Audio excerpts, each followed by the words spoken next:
Assalamualaikum warahmatullahi wabarakatuh. Oke, anak-anak, kita hari ini masuk ke dalam pelajaran 2, mengembangkan pendapat dalam eksposisi.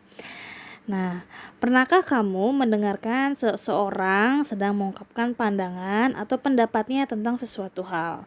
Misalnya, kamu mendengar penjelasan dari seseorang tentang perlunya menjaga kebersihan lingkungan.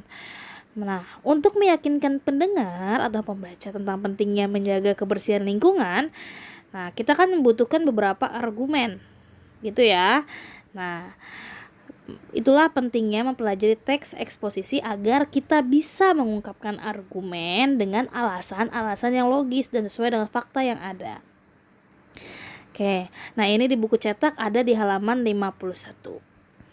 Oke, di halaman 52 ini kita bisa melihat peta konsep dari menyajikan pendapat dalam eksposisi, dari menginterpretasikan isi, mengembangkan isi, sampai menelaah struktur dan menyusun teks eksposisi.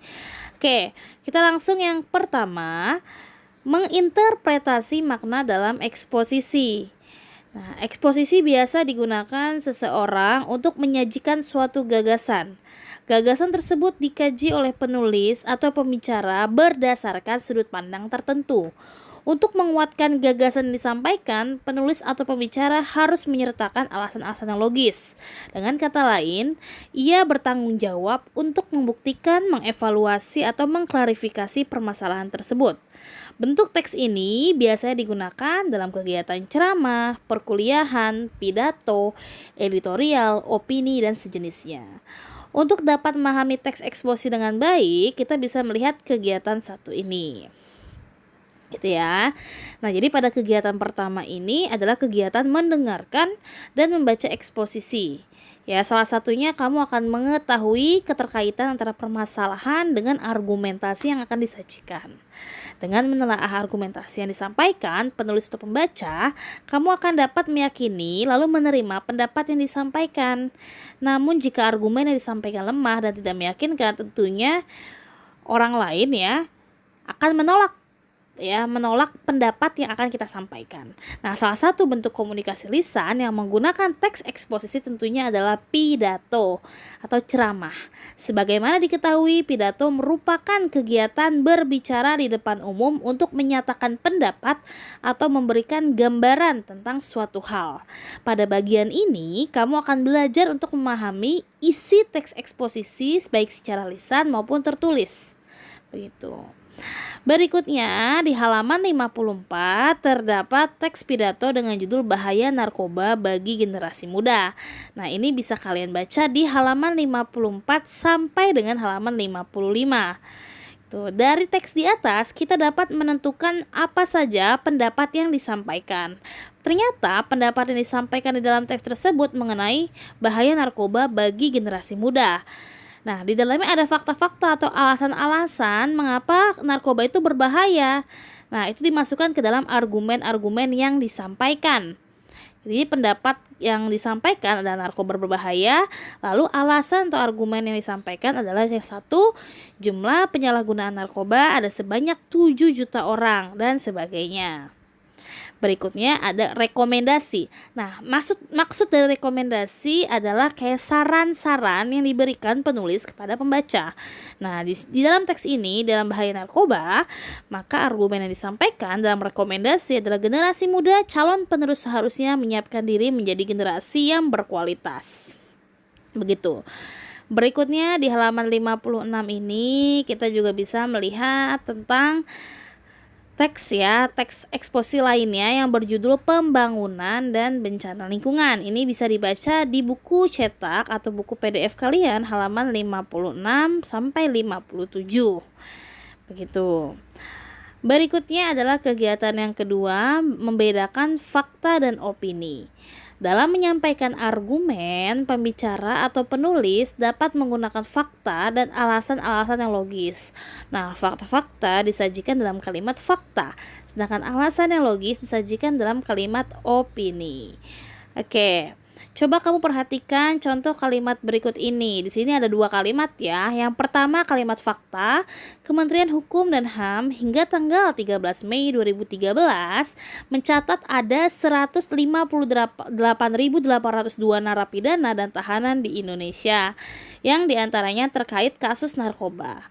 Oke, nah ini fakta. Kenapa kita katakan fakta? Karena di dalam kalimat tersebut terdapat data baik secara numerik maupun secara paragraf. Nah, itu semua menunjukkan data-data yang jelas atau data-data yang pasti ya, yang mutlak. Berikutnya adalah kalimat opini. Sebagai generasi muda, calon penerus perjuangan bangsa, sudah seharusnya kita menyiapkan diri menjadi generasi yang berkualitas. Nah, di dalam kalimat tersebut terdapat harapan-harapan, rekomendasi, dan saran. Sehingga hal-hal tersebut dikatakan pendapat atau opini. Berikutnya adalah upaya melestarikan lingkungan hidup.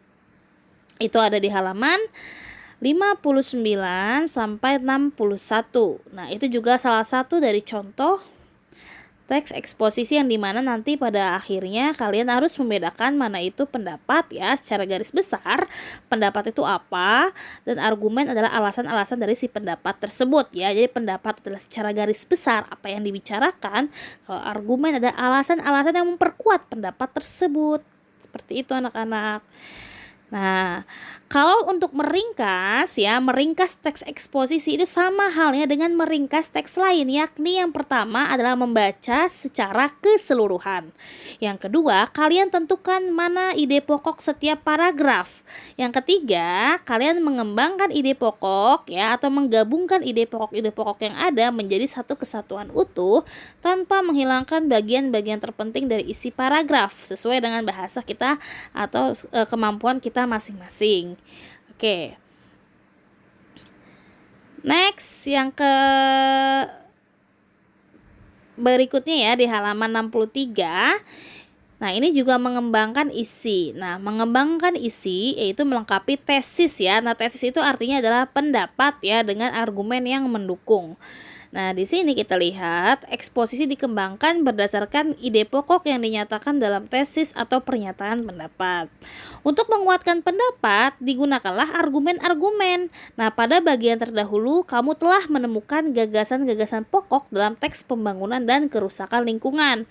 Nah, tesis itu merupakan gagasan pokok ya, dikembangkan menjadi sebuah paragraf utuh dengan menambah gagasan-gagasan penjelas yaitu berupa argumen. Jadi ada pendapat lalu ada argumen yang mendukung atau alasan yang mendukung dari pendapat tersebut. Begitu. Oke, kegiatan kedua menyampaikan kembali gagasan dalam teks eksposisi dengan bahasa yang berbeda. Nah, itu juga sama. Yang terpenting adalah kita menentukan gagasan pokok lalu dikembangkan menurut bahasa kita masing-masing. Artinya tidak copy paste dari teks yang ada, namun intinya sama. Itu. Oke. Berikutnya menelaah struktur dan kebahasaan teks eksposisi. Nah, teks eksposisi itu pengertiannya adalah teks yang dibangun oleh pendapat atau opini. Nah, sejalan dengan teks eksposisi, jadi strukturnya ada 3. Yang pertama tesis atau pernyataan pendapat, B argumentasi, dan C penegasan ulang. Oke, baik. Nah, Ibu akan bahas dari tesis. Nah, tesis atau pernyataan pendapat adalah bagian pembuka dalam teks eksposisi. Nah, bagian tersebut berisi pendapat umum yang disampaikan penulis terhadap permasalahan yang diangkat dalam teks eksposisi. Berikutnya adalah yang kedua, argumentasi. Nah, argumentasi adalah unsur penjelas untuk mendukung tesis atau pernyataan pendapat yang disampaikan. Argumentasi dapat berupa alasan logis, data hasil temuan, fakta-fakta, bahkan pernyataan para ahli. Nah, argumen yang baik harus mampu mendukung pendapat yang disampaikan penulis atau pembaca. Oke, berikutnya adalah bagian terakhir atau bagian rekomendasi atau penegasan ulang, yaitu bagian yang bertujuan menegaskan pendapat awal serta menambah saran atau rekomendasi terhadap permasalahan yang diangkat, dan biasanya di dalam rekomendasi terdapat kesimpulan dari sebuah teks eksposisi. Begitu. Oke, nah untuk hari ini sampai kepada pengertian, menginterpretasi hingga struktur ya. Nanti untuk bahasa dan cara penyusunan akan disampaikan di video berikutnya. Jangan lupa selalu pelajari buku paket ini dan jangan lupa dibuka lagi PPT yang telah di-share di LMS atau di GCR kalian masing-masing. Demikian dari Ibu. Wassalamualaikum warahmatullahi wabarakatuh.